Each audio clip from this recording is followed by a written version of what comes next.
ng pangalan ko dahil baka makatakas siya at humingi ng tulong sa devils. Kayo pa maagrabyado, do you understand? Nanlaki ang mata ko nang maalala ang narinig ko na nasa hagdan pa lamang, paakyat ng second floor. May kausap siya sa phone niya at Alfonso ang pangalan nung lalaking kausap niya. Ibig sabihin ba, siya ang nagpakidnap kay Val? Napatulala ako habang nakaupo sa sofa sa loob ng office niya. Bakit niya ginawa yun? Para ba hindi matuloy ang date namin? Napatingin ako sa table niya at sa buong office. Nasa ayos lahat ng mga gamit niya at wala akong dapat ligpitin. Hindi ko mapigilang mainis sa ginawa niya. Pinsan niya pa rin yun. Isa pa, kahit alam kong naglilihim kami kay Val, mabait siyang tao. Ang totoo, di niya deserve malagay sa gantong sitwasyon, ngunit hindi ko alam kung paano ipagtapat sa kanya ang katotohanan. Napatitig ako sa glass wall kung saan makikita mula sa ilalim ang malawak na swimming pool. Ilang minuto pa ang lumipas hanggang sa narinig ko ang pagbukas ng pinto. Ramdam kong malalim siyang nakatitig sa gilid ko pero hindi ko na to pinansin. Hanggang kailan ko maaabutan ng ganong eksena? Every time I see you with him, he's hugging and holding your hands. Wala ka bang balak sabihin sa kanya ang meron tayo, ha? Ramdam ko rin yung inis sa boses niya. Bago yan, sabihin mo muna sa akin ang totoo, Hendrix. Lumingon ako at nagtama ang mga mata namin. Ikaw ang nagpakinap sa kanya, hindi ba? Gumalaw ang panga niyan, itanong ko sa kanya yon. At paano mo nasabi yon? Nakataas kilay niyang tanong sa akin. Huwag kang magsinungaling pa. Narinig ko mismo kausap mong Alfonso na yon. Para ano, ha? So what's your point? Galit ka sa akin dahil ginawa ko yon? You're concerned with him, isn't it? Ano ba ako sa'yo, Hana, ha? Tell me. Di ko na siya sinagot pa at tumingin na lamang ako sa harap ko. Ngunit hinawakan niya ako sa magkabilang balikat at pinaharap sa kanya. Tell me the truth, do you love him? Pinaglalaroan mo lamang ba ako, ha? Tell me, Hana, para hindi na ako magmukhang gago dito. Mahal kita, Drex. Inis kong sabi sa kanya. Napapahid ako sa luha ko dahil nasaktan ako sa mga sinabi niya. Tila pinagdududahan niya ang nararamdaman ko para sa kanya. Nagawa ko ang talikuran yung tunay na pagkatao ko para sa kanya eh. Tinatanong lang kita kung bakit mo ginawa yon at gustong gusto kong sabihin sa kanya ang totoo kahit noon pa man. Hindi ko lang alam kung paano. Napahikbi ako dahil kapag iisipin ko, masasaktan ko si Val, parang di ko kakayaning makita ang reaksyon niya. Inawakan niya ako sa braso pero umiwas ako sa kanya. Naiinis ako sa mga salitang binibitawan niya. Di na ako nakapalag na mahigpit niya ako niyakap. Tinulak ko siya sa dibdib at ang sarap niya lang suntukin sa panga. I'm sorry, I did not mean it. Ginawa ko yun kasi naiinis ako ng sobra. Naiinis ako, mahal. Sorry na hindi ko naman siya sinaktan eh. Tinampal ko siya sa dibdib niya kaya napaatras siya at napatitig sa akin. Kahit na, Drex, pinsan mo pa rin yun. Pareho lang din tayong nahihirapan sa sitwasyon to eh. Tingin mo ba lang? Ikaw lang? Oo na. Nagsiselos ako sa gagong yon, kumakayakap siya sa'yo. Parang pagmamayari ka niya. Ayokong matuloy ang date ninyo. Kaya kita pinayagan sa mama doon dahil bala ko ng pakawalan ka dahil alam kong magsusumbong ka sa kanya. Alam kong yun na ang huling araw na makakasama kita sa bahay at kapag nangyari yun mawawala ka ng tuluyan sa akin. Hana, naiintindihan mo ba yon? Di ako nakasagot sa sinabi niya at basta na lang niyang sinipa ang table na nasa gilid niya. After that, maaagaw ka na niya sa akin dahil hindi mo na ako maaaring makalapit pa sa'yo. Is that what you want? May nararamdaman ka pa rin ba para sa kanya? Tell me, palalayain kita at harapin ko ang kaso? Di na siya makatingin sa akin at nag-iigting na lamang ang panga niya habang nakatuon sa sahig. Huwag ka naman mag-isip ng ganyan. Alam mong mahal kita.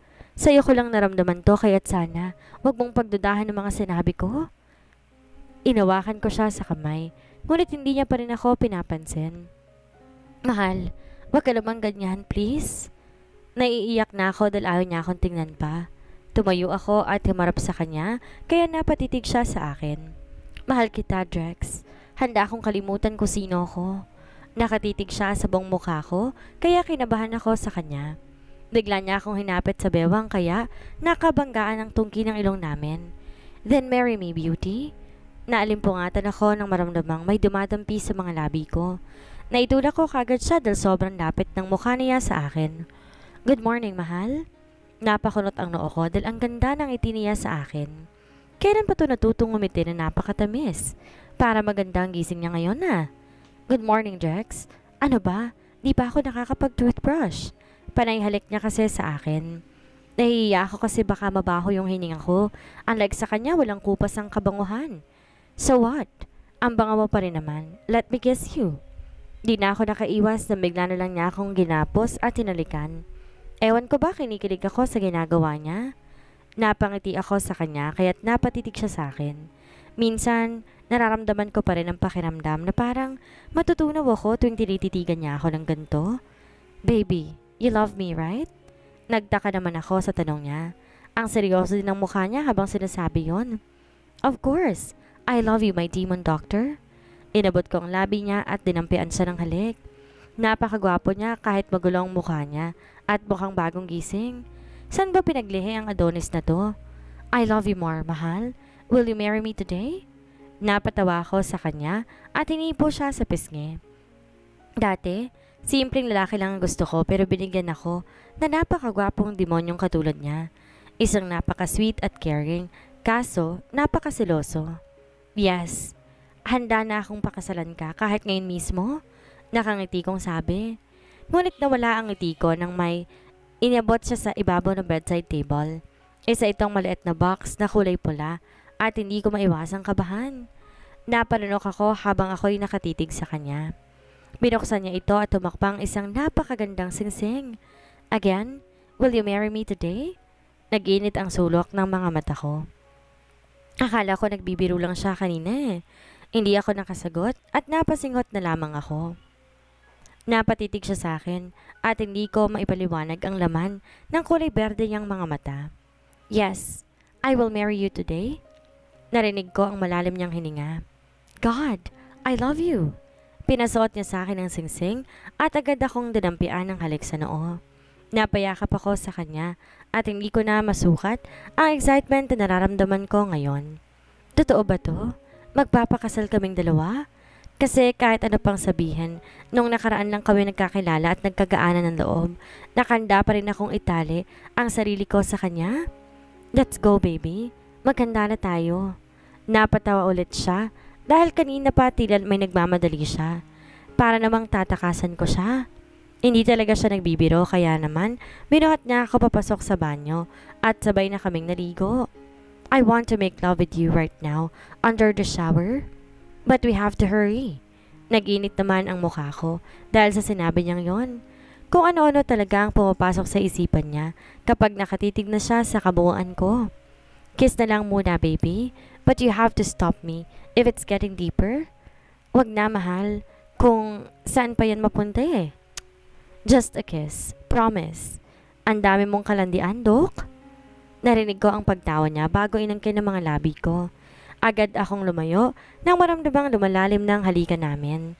Ngumiti siya sa akin. Tinaas baba niyang muli ang kilay niya sa akin.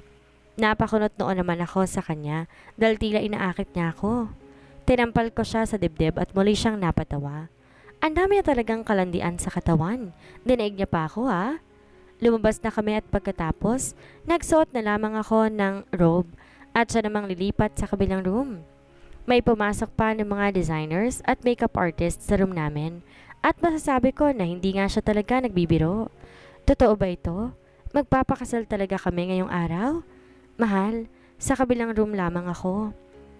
Mahal, saan tayo kakasal? Sa labas? Bulong ko sa kanya. Mangamba ako kasi dahil baka marami na naghahanap sa akin o kaya pinaimbestigan pa rin nila ni Drex ang tungkol sa pagkawala ko noon. You'll see later. Don't worry, walang hahadlang sa atin ngayon. Naginit naman ang pisngi ko dahil inalikan ba naman ako sa lips sa harap ng mga designers at artist. Kita ko ang malapad na pangiti nila nang lumabas na siya ng silid. Napalingon naman ako sa tatlong babae na pumasok sa loob ng room. God, they are so beautiful. Para silang mga Diyosa. Ngumiti sila sa akin, kaya ngumiti din ako pabalik kahit na nahihiya pa ako. Hi, I'm Karen, asawa ng Devils member na si Colton. I'm a doctor too kaso nagpiniresign ako ng asawa ko. Napatitig ako sa kanya at ngumiti. Devils? Narinig ko na mula sa usapan nila ang Devils Organization at halos nakilala ko na rin ang mga kaibigan niya na ilang beses ko nang nakita sa mansyon. Ako nga pala si Milka, asawa naman ni Luciano. Ang ganda niya rin, kaya't napatitig ako sa mukha niya. Ako naman si Collins, the wife of Zachariah. Hi, I'm Hannah. Yeah, we heard about you. You're so beautiful, Hannah. Kaya pala gusto ko na kaagad itali ni Hendrix. Sabi ni Karen at napatawa din ako sa sinabi niya. Alika na, kailangan mo mag-ayos, tulungan ka namin. Salamat. Kahit ngayon ko lang sila nakaharap, nakagaanan ko kagad sila ng loob dahil mahilig din silang makipag-usap. Napatitig ako sa sarili ko na maisuot ko na ang wedding gown. Naiiyak ako. Parang nananaginip lang ako. Wow, you look stunning, Iha. Parang gusto ko tuloy ulit magpakasal kay Zachariah, sabi ni Collins. Ako rin, naalala ko buntis pa ako nung kinasal kami ni Luciano. Napangiti na lamang ako dahil sa mga kwento nila sa akin. Me too. Buntis rin ako noon. Hana, baka ikaw may laman na rin yan, ha? Napakabog ang dibdib ko dahil sa sinabi ni Karen. Di naman ako buntis eh. Wala ako naramdamang sign na buntis ako. At isa pa mag-iisang linggo pa lamang, simula na may mangyari sa amin ni Jax. Hindi ako buntis. Gusto niya lang talagang magpakasal kami ngayong araw. Kanina lang yung nag-propose sa akin eh. Nagkatawanan sila dahil sa sinabi ko. Totoo naman kasi. Akala ko nga nagbibiro lang siya eh. May pumasok na ilang naka-black suit na lalaki at tinanong kung tapos na ako. Inalalayan nila ako papunta sa isang malawak na silid na puno ng mga paintings. Napakunot noo ako at nagulat nang bigla na lang gumalaw ang pader na may malaking painting. Bumukas ito at napatitig ako sa isang malaking elevator. Tara na, ma'am. Relax. Kinakabahan ka ba? Tanong ni Milka sa akin habang nakahawak sa kamay ko. Napatango ako sa kanya dahil totoo namang kinakabahan ako. Bumaba ang elevator at namangha talaga ako na makarating kami sa baba. May underground palang mansyon na to. Naglakad kami sa isang pasilyo at narinig ko ang malamyos na musika sa unahan. Kinabahan ako ng gusto na magtitigan ang nasa unahan namin. Para tong totoong garden. At napakaganda ng mga bulaklak sa paligid. Tila isa itong fantasy garden kung titingnan at di ko inaasahan ang lahat ng mga ito. Good luck, Hannah. Napatango ako sa kanilang tatlo at nagpasalamat. Iniwan nila ako at masaunang maglakad sa gitna ng aisle, kaya naman nanginginig ang mga tuhod ko na magsimula na rin ako na maglakad. Ang tayong nakikita ko nakaupo sa upuan sa gilid ng aisle ay ang mga lalaki nakasuot ng black suit. Sa unahan na may mga kaibigan niya. At may mga bata rin ako nakikita sa unahan. Kahit sabihin bang di ko nakasama mga taong malapit sa buhay ko sa araw na to, masaya pa rin ako. Kahit na konti lang nakasaksi ng pagmamahalan namin Jax, kontento na ako basta't makakasama ko lang siya habang buhay. Nagkatitigan kaming dalawa na makalapit na ako sa pwesto niya. Inawakan niya ako sa kamay at napangiti ako sa kanya. Ramdam ko rin ang panginig ng kamay niya kagaya ko at naiiyak na talaga ako. Nagsimula na ang ceremony. Sinunod naman lahat ng dapat sabihin at dapat gawin. Napatitig naman ako sa batang babae na nag-abot ng wedding ring namin. She's so adorable. We pledged to each other in exchanging our vows bago pinasuot ang singsing sa bawat daliri. You may now kiss the bride.